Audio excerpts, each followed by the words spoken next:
န်ကိုတုံနေရင်းနဲ့အဲ့ဒီအမျိုးသမီးဟာမှန်ထဲကရောင်ပြန်ဟပ်နေတဲ့အရေးတစ်ခုလှုပ်ရှားသွားတာကိုရုတ်တရက်သတိထားမိလိုက်တယ်သူချက်ချင်းလက်ကြည့်လိုက်ပေမဲ့နန်ရန်ကပကြီးကားကတော့ငြိမ်သက်လို့နေတော့ပဲငါမျက်စိမားတာနေမှာပါလို့ပဲသူတွေးလိုက်မိတယ်ဒါပေမဲ့သူမသိတာတစ်ခုကတော့အိမ်ထဲကပကြီးကားတွေအားလုံးဟာအသက်ဝင်လှုပ်ရှားနေပြီဆိုတာပါပဲ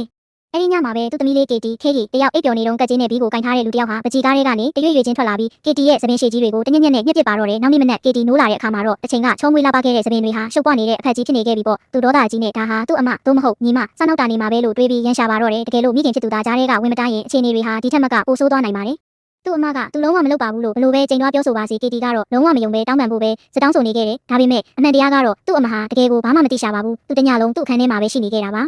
ကေတီတယောက်သူ့အခန်းထဲကိုပြန်ရောက်တဲ့အခါမှာတော့ကက်ကျင်းနဲ့ဘီကိုကင်ထားတဲ့လူရဲ့ပကြီးကားဟာနယံပေါ်မှာရှိနေတော့မှပဲသူအကုံတုံးပြီးဖြုတ်ချဖို့စူးစမ်းပေမဲ့နယံမှာကဟေစော်ထားတယ်လို့မျိုးလုံးဝကိုမလုပ်ပါဘူးစိတ်ပြက်လက်ပြက်နဲ့ပဲသူပကြီးကားပေါ်ကိုအဝတ်တထဲလွှမ်းတင်ထားလိုက်တယ်ဒါပေမဲ့တခေါင်ရံအချိန်ရောက်လာတဲ့အခါမှာတော့ကက်ကျင်းညက်တဲ့အတန်ခတ်ဆူဆူဟာအခန်းထဲမှာထပ်ပြီးပြက်လွင်လာပြန်ပါတယ်အဝတ်စအောက်ကနေလက်နှစ်ဖက်ထွက်လာပြီးကေတီရဲ့သပင်တွေကိုဖြည်းဖြည်းချင်းထက်ညက်နေပြန်